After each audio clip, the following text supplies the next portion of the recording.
नमस्कार, माझे नाव नमन वर्ग 10वीचा विद्यार्थी. तर माझ्या प्रयोगाचे नाव आहे गणपतीपासून सेंद्रिय खत निर्माण करणे. तर माझ्या प्रयोगामुळे आपल्याला खूप फायदे होणार आहे. तर आपण आपल्या प्रयोगाच्या भूमिकेवर सर्वप्रथम आपल्याला एक खड्डा खोदायचा आहे या प्रकारे, ज्यामुळे त्या खताच्या पदार्थाला हवा लागली पाहिजे. जर हवा नाही लागली तर सेंद्रिय खत बनायला खूप अडचण येईल. आपल्याला खड्डा काढल्यानंतर खूप दूर एका रिकाम्या ठिकाणी अशी मैदान पाहायचं आहे की जिथे कोणी येणार नाही, तिथे आपला कचरा ठेवायचा आहे.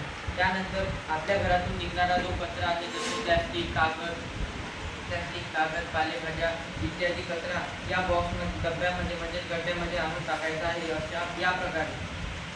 नंतर आपल्याला ते ओला नसावा कचरा, तो ओलसर असावा. कारण जर कचरा ओला असेल तर तो सेंद्रिय खत निर्मिती करताना खूप अडचणी व सेंद्रिय खत निर्मिती बरोबर पडणार नाही.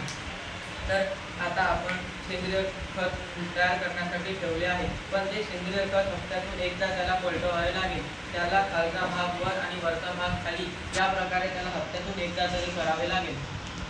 त्यानंतर आपल्याला सेंद्रिय खत निर्माण होण्यासाठी 2 ते 3 महिने एवढा कालावधी लागू शकतो. पण हे सेंद्रिय खत खूप फायद्याचे आहे.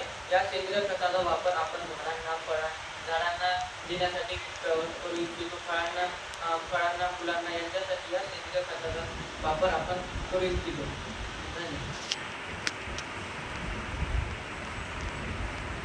नमस्कार, माझे नाव आदित्य जाधव, मी वर्ग 10वीचा विद्यार्थी.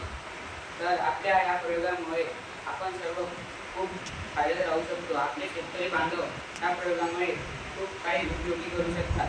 जसे ह्या प्रयोगामुळे आपण सेंद्रिय खत निर्माण करू शकतो व सेंद्रिय खत आपण शेतीमध्ये उपयोगी लावू शकतो, ज्यामुळे शेतकरी बांधवांना आर्थिक मदत मिळेल व रासायनिक खतांचा उपयोग सुद्धा कमी होईल आणि आपल्याला सेंद्रिय खतांना पण उगवलेली भाजीपाला खायला मिळेल, ज्यामुळे आपल्याला खूप काही फायदा होणार.